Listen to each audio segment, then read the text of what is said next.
No matter what game I'm playing, I'm always thinking about what kind of new system, new game mode, new items, new whatever can be updated to the game to make it just that much more fun. And Marvel Contest of Champions is no different. For the longest time now, I've been thinking about what kind of item system I would love to see the most added to this game. What could bring the most value to the game for me personally. And before I get into that system, I have to warn you guys that this is just something that I've been thinking of. It is inspired by a few of the things that I've seen from Kabam and some of the stuff that they have talked about. But this is just my idea. This is not something that they've announced. All right. So, if you don't like my idea, that's fine, man. You could even leave why in the comments. That's fine. But no reason to get too upset because this is not something that's going to be happening. This is just my idea. But just to show you a couple of things that did inspire it a little bit, here is the latest motion comic, and they actually do reference artifacts in this motion comic. I'm going to put a link to the description for this video in my video here if you want to check that out for yourself. There's also another image here that I have. This is actually courtesy of Frojo34. This is one of his videos, and I will go ahead and put a link to this in the description as well. This is the Chinese version of MCOC before it got shut down. It actually got shut down quite a while ago, so this video is kind of on the old side here. I'm going to go ahead and hide my face for a moment, but if you look right above my head, you can see some pieces of equipment. There's 3 things equipped. It looks like there's an empty slot and then 2 locked slots. Looks like there's some kind of chest plate armor, some boots and bracers, and I'm guessing those increase the stats. I don't actually read Chinese, but I'm pretty sure that's what's going on here. That those just increase the stats of your champion, right? And Frojo first showed me this when 12.0 was kind of announced, and they talked about changing MCOC to allow for this further customization. And I was pretty pumped for that because, yeah, give me some more customization, man. I would love to be able to kind of tailor my characters a little bit more towards my playstyle beyond what masteries can do for me. So I was excited to see this, but then after thinking about it for a few days, I was a lot less excited, and it didn't seem like this was the right fit for Marvel Contest of Champions. Luckily, the devs seemed to agree, and this was a post that they made, about a week or so after 12.0 hit, when they were, still working on fixing everything. And they talk about gear a lot because people were freaking out because people didn't want this, right? And they say that they're not just porting the gear system over from the Chinese version, and they also say that we think champion customization / item system would be fun, but let's keep talking about why that freaks some of you out, so that if we do it someday, we can roll it out right. So that's pretty cool, and yeah, I guess that brings us to today, where I'm going to show you the system that I would personally love to see. So I'm going to go ahead and backtrack a little bit here. And I actually wrote down all of the reasons why people were freaking out at the time, and I'm not going to go over all of them, but I actually have a little bit of a design doc here. Some of the big reasons was that people were saying, why complicate things? Why not just add more masteries? People were saying it costs too much money. People already invested a lot of money and don't want to invest more just to keep up, or time or money, right? The Chinese version failed, even though Kabam said that they're not going to just port that over. And people gave some other examples as to, some games that they enjoyed, but item systems seemed to have a negative impact on them. And then there was also some appearance issues. Right after Thor got nerfed, people were mentioning they wanted to use like Thor's hammer. They didn't want to just have like some crappy hammer. And they were referring like some like rubber mouths and stuff like that because yeah, he just got nerfed pretty hard at the time. Even though he got buffed up a little bit again, but yeah, at the time he got nerfed pretty good there. So yeah, I'm not going to read through all of these, but there were a bunch of reasons, and I came up with a relic system. The reason I chose relics is because I could have sworn that that's what somebody told me was data mined a long time ago, but maybe it was artifacts or something like that. I don't even know. I have no idea. Like I don't do any of the data mining myself, so I have no idea what was actually found. But I had the idea of relics in my mind as a result of that, and I'm going to show you some screenshots in a moment, but yeah, basically when I think about new game systems and stuff like that, I really think about it for a while. So I try to define like what these relics are and what they would look like, and I'm just going to show you in game. I'm not going to read through all of this, but if for some reason you wanted to read it yourself, you certainly could. And then I tried to go back to those concerns that people had and try to see if this system would fix it basically. Would solve those issues that people were having with the other item systems, right? And then I tried to figure out any kind of remaining issues that maybe were not solved with this issue. So let's go ahead and jump in game now, or just the in-game screenshots at least. And I want to show you the system that I believe to be awesome, basically. So let's check out the relics here.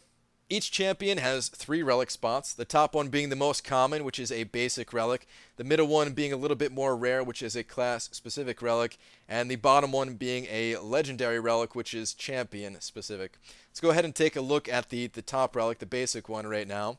And you can see here that it's just your standard stat gain. So the one I have equipped right now is the Stone of Jordan. Yeah, I got a little bit of Diablo references in here. It increases your crit rating by 360, right? And these numbers, they're kind of just random numbers that I pulled out of the air. The bottom one that you can choose to equip is Bolcathos Wedding Band. You can increase your block proficiency by 610. So depending on what you're doing, whatever you're doing with that champion, you can choose one of these. And of course, if you had more, you'd be able to scroll it and see all of the other relics that you have and choose one of those if that fits better. And right away, you might think, okay, what's interesting about this? It's just going to be the same old thing as normal. When you're choosing your masteries, you want to pick the crit rating. When you have synergies, you want to pick the crit rating, right? And that's normally how it goes. But when you can tailor it to this specific champion, you can have champions that have very specific purposes, right? Yeah, you want crit rating on your champions if you're using them offensively, but you can also have an Alliance War defense team that you're using the same champions every time. You could assign these different relics to to these defensive champions. Maybe there's one with armor on it that you'd prefer to use for your defensive champs. And the way it works with these relics is that it's almost like like an electronic card game where if you're familiar with those, if you get one card, you can use them in any number of decks. So same thing here. This Stone of Jordan, you can have it equipped by 50 different champions if you want. If you like this one the best, you can have it equipped by every single champion, right? So you only have to get it one time and level it up one time, right? I also think that aside from just like the standard stat gain increase, I think it'd be cool to have like an experience gain and a gold gain. Give people a little bit of an extra way to kind of develop those resources, especially gold. I know a lot of players have issues with gold, and you can have it assigned to somebody that you use questing, that you just take through in like an auto questing format where you don't need the extra stats, right? You just have auto quest on and you're like 1 and 2 shotting enemies in normal mode or something, but at least you'll get a little bit of extra gold that way instead of relying on arena or the gold realm or something like that. So yeah, I think this is pretty cool. It lets you really customize each individual champion instead of just having a mastery that just is a complete blanket across all of your champions, right? So for all those people who want like multiple mastery setups, this is kind of a step in that direction, right? At least it gives you a little bit more control. Let's move on to the class-specific relic here. And this one I have 2 here as well. The top one is called Void Stone, and it's these are mystic specific relics, right? So any mystic champion can use these. So I have them more tailored towards the mystic class, right? I don't want to use anything that's like outside of the mystic class type, basically, right? Because they all have their own unique things. I want to keep that uniqueness about them. So the top one, Void Stone, reads, light attacks have a 5% chance to nullify, removing 1 buff from the opponent. So some mystic champions don't need this. If you're going in there with Scarlet Witch, she nullifies like crazy as it is. You're not going to need this, but some champions, they have a real difficult time nullifying, so something like this can be pretty powerful, especially if you level it up some more. That 5% can get even higher than that and give you an even higher chance to nullify. It can be a very powerful tool. But for the champions that don't need something like that, you can pick a different relic, right? So the next one down there is Tal Rasha's, and when struck, there is a 10% chance that Tal Rasha will protect the user with an energy shield, taking away 5% power instead of life. Always got to get some of those D2 references in, man. Love that game. But anyway, I think this is pretty cool. I think this is a good defensive option. you sacrifice a little bit of your power every time you absorb that damage, but losing a little bit of power is not a big deal. When you're in Alliance Quest, 10% chance to take 0 damage on an attack, especially in like the later Alliance Quest, that could mean the difference between life and death, and having to use revives and not having to use revives or potions, and getting through without using items and stuff like that. So it can actually be pretty powerful. In the right situation on the right node, it might even be pretty good in Alliance War. And of course, there would be different options than this as well. These are just 2 examples. I think the key here is just to give as many options as possible. This way you can pick whatever you want for that specific champion, for that specific need, whatever you're going after. Let's move on to the legendary relic here that I have for Voodoo. And I only have one of these. One of the legendary relics here. I tried to come up with a few different examples for different champions, so we'll take a look at other champions, or at least I'll describe them, as I've only made this the image for Voodoo here. So a legendary relic. This one is called Reckless Spirit, and it reads, all attacks have a 5% increased chance to place a Loa on their opponent, which is pretty good, right? As Voodoo, you want to place as many Loa buffs as possible on the opponent, right? The thing is, normally Loas do nothing. It's just a buff that is like meaningless. In this case, the opponent's attack is increased by 120 per Loa buff. So if you're skilled, this can greatly increase your odds of planting those Loas, which also increases your damage output and everything. So it could be, in the right hands, this can be very, very powerful. But you're kind of taking a risk by putting on this particular relic, as you might get your ass kicked if they have a lot of buffs and you slip up and you miss time dodging a special, and now they have an extra 1,000 attack because of all the Loas they have on them. But again, in the right hands, and with Mystic Dispersion and everything, oh man, it'd be so good just to have something like this. And of course, there could be other options. There could be a wide range of options, everything from like beginner level that is like just like a boost, doesn't have any drawbacks, to stuff like this that kind of has a little bit of both, gives you a little bit of a power increase, but it also has that little bit of a drawback. So yeah, I think this would be really fun to play around with. And of course, they do level up. In my mind, the way I see them leveling up is similar to how you level up a champion's signature ability. Basically duplicating, finding these relics. Also, there'd be something that would replace the signature stone. I call it Relic Remnants. That would help you and assist you with kind of leveling up these relics as well. And if you notice, going through all 3 of these relics, they're very similar to masteries, but the whole idea is that you can tailor it specifically for this champion, right?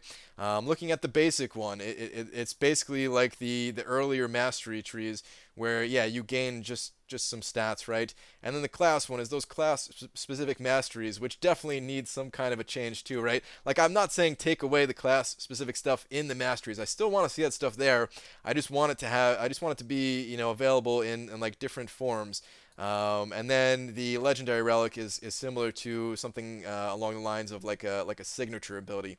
Maybe not always as powerful as a signature ability, but something along those lines. Because there is no way that you can have champion specific masteries. There's no way you'd ever see something like this in the mastery tree. You'd have to have over 100 masteries, right? Because that's how many champions there are.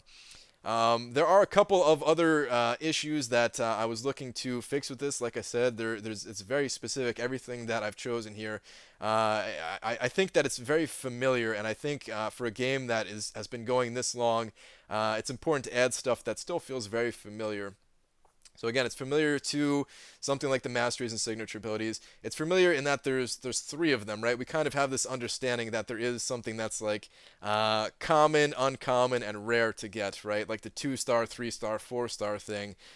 So yeah, you could have like a premium hero or premium relic crystal, or whatever you want to call it, where you can kind of roll the dice for this. But to address the issue about it costing money, I think the best way to kind of go about acquiring this stuff would be for Kabam to add a new game mode. And bases, I mean, it's been there for a while, right? So, it could be like the big carrot on a stick to get everybody to participate in alliance bases, is just give out crystal shards, or like relic crystal shards, in bases, and that's how we get this stuff. The whole thing about these being mostly found in a new game mode like Alliance bases is it's going to be similar to how you get Tier 4 class catalysts in Alliance Quest. People think having something new like this means that they have to spend a lot of money or spend a lot of time in the arena, but that's not true, at least depending on how it's implemented. If it's implemented like adding it to a new thing like that where you're competing against other alliances, well, if you look at Alliance Quest, you invested your time and resources and money into your account and your roster. And then you take that investment and compete in Alliance Quest or Alliance War. Same thing for Alliance bases. So you don't have to reinvest to just get all this stuff. It'll be there for the people who want to spend money and want to buy crystals and kind of roll the dice and get a jump start on this stuff. But for everybody else, it'll be found in bases. Or like some special deals that come around, that kind of thing. So I think that's a good solution to the people who fear that this would just cost them a lot of money if they've already spent a lot of money or time on the game. Also, I want to say that I think this should be limited to 5-star champions or higher only. This can be somewhat confusing for somebody just trying to learn the game, just getting into the game. So I think limiting it to 5-star champions only is the way to go. It does not take that long for a new player to get into 5 stars. It might still take a couple of months and stuff like that, but it definitely takes significantly less time than it used to. Now, Voodoo is already powerful. Does he really need to be more powerful? Well, the answer is yes, man. Everybody always needs to be more powerful to some degree, right? As long as they're not breaking the game. But what about those weaker champions? That's a good question. So let's actually go back over to my little document over here, because again, I didn't make up pictures for all of these. That would take entirely too long. But let's go ahead and jump back over in here, and I'll give you an example of how some of these other ones would work. So, for example, the cosmic specific one, an example of how that would work is power gain could be increased by a percentage for each fury buff you have. And I think that would increase the damage output of a lot of these, a lot of the cosmic champions. Certain cosmic champions, they have abilities where, their special one will give them a bunch of fury. So if you have a bunch of fury and you have increased power gain, you can kind of keep that rotation going a little bit quicker. And I think that would be a cool playstyle for cosmic champions to pick up. An example of some of the, some of the other legendary ones. And the reason why this has to be done on a champion-specific basis is take a champion that is not very powerful, like Carnage, and his would be called like Blood Chalice or something like that. You'd heal for a percentage of the bleed damage that you cause to the opponent. And this can't be a mastery because of someone like Gwenpool. It'd be way too overpowered, right? Like, look at this image look at this little screenshot that I took. I have 12 stacks of bleed. This would be far too overpowered if this was in some kind of mastery form. And there's a lot of champions that this would be overpowered for, not just Gwenpool. But if you have it for Carnage, it's not going to be overpowered to have that, right? It'll basically turn him into some kind of Wolverine-esque champion. And if you could survive in the fights long enough with this healing, then you can gain all of your buffs and eventually start hitting pretty hard. He still might not be the ideal champion for a lot of situations, but at least he would have something going for him. Or Iron Patriot. I think it'd be cool that his legendary relic would make it that all specials drain a percentage of power. And maybe he still wouldn't be as good as like the Visions, right? But remember, this is only for 5-star champions or higher, to allow for like newer players to kind of get used to the game and have like another reason to push into the 5-star champions. So you compare 5-star Iron Patriot, who can now power drain on all of his abilities. And don't forget, some of his abilities have stuns and everything like that. So yeah, you get to his special 3, and that's like pretty good, man. If you could stun him and power drain and everything, he's got that healing built in, and suddenly a 5-star Iron Patriot could be comparable to a 4-star Vision if his abilities drained power or something like that. Rocket, he hasn't been that strong lately, not strong enough in my opinion. His grenades could add a power lock and cause concussion for a certain amount of seconds. So yeah, that's basically all the examples that I have, but the options are are pretty limitless with this kind of a system. It would take a lot of development time, that's for sure. That's definitely one downside, is that having a unique ability like this added to all the champions, that's definitely going to take some time. But it would greatly help out in balancing the champions, and you wouldn't necessarily need to do like these buffs or overhauls on the champions to rework them. I think it also helps to solve the problem of 6 stars coming too soon, as some people really don't like that 6 stars are being added to the game. Because imagine if if it's only released for 5-star champions first. Well, 5-star champions with items just got that much more powerful, so that when the 6 stars enter, and we can actually start collecting the 6-star champions, even if you could level them up a little bit, they're not going to beat some of these champions with these better items. So I think it solves that problem, gives a lot more of an extended lifespan to these 5-star champions. I think that would make a lot of people happy seeing something like that as well. To talk about the gear versus items thing real quick, this is different than gear. It's very similar, but I think there are some key differences that really make this system better suited for this game versus like a full-on gear system that we saw with if we go back to Frojo's screenshot here, where it was like the different types of items and stuff. I feel like that really works for like a dungeon crawling RPG or something like that, to have all these different item types, but that's not what Marvel Contest of Champions is all about. This game is about a lot more than that. Would just be like kind of an add-on system that would further our power and customization and stuff. So some of the differences is that I think gear, generally, like equipment, like armor pieces and weapons and stuff like that, it generally has more boring pieces that just increase stats. Whereas these items, there's one that increases stats, but the others have interesting effects, right? It kind of cuts out the extra fluff of the item systems and just gets straight to it, like the good stuff, man, the stuff that you want to see added to your champion, right? Gear is usually a little bit more complicated with more of the pieces, a little bit less complicated for items. Items are generally non-visual, so you're not going to find anything you're not going to find that like rubber mallet or anything like that, or some leather pants or something like that. You're not going to see anything like that. Whereas gear doesn't always have to be visual, but sometimes it is.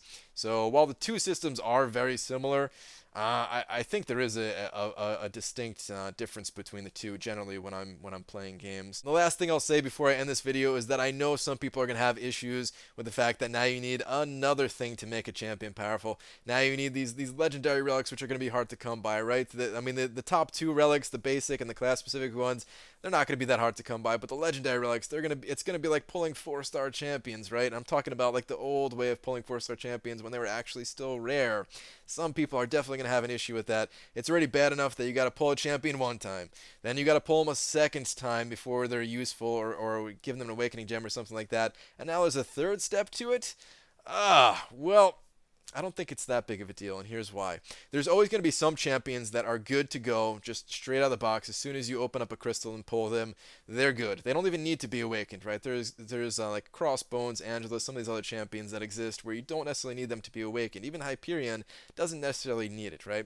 Then there are champions that absolutely live and die on that signature ability, like Star-Lord, right? And then there are some champions that are going to need that third component to be good.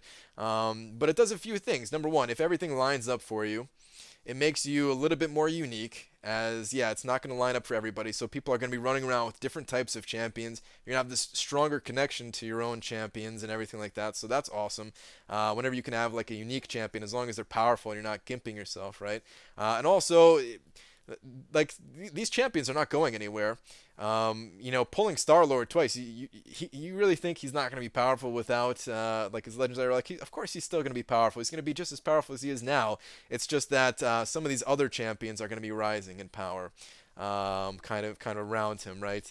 Some of these other champions are going to kind of be buffed up by these relics, and I mean even Star-Lord, right? He's going to have his relics too. And that's going to do it for this one, guys. So let me know what you thought about this system. Again, whether you liked it or didn't like it, that's fine. Leave a comment. This particular system, we're not going to see this added to the game. This is just my idea. Hopefully we do see something similar to this, though, at least from Kabam. Maybe they have something even better up their sleeves, as these guys, they are the professionals when it comes to this stuff. So yeah, it'll be interesting to see if anything does get added. Of course, if anything is announced, I will definitely make a video about it, as this stuff I'm very excited about just in general. But yeah, that's going to do it for this video, guys. Thank you very much for watching, and I will see you in the next one. Take care.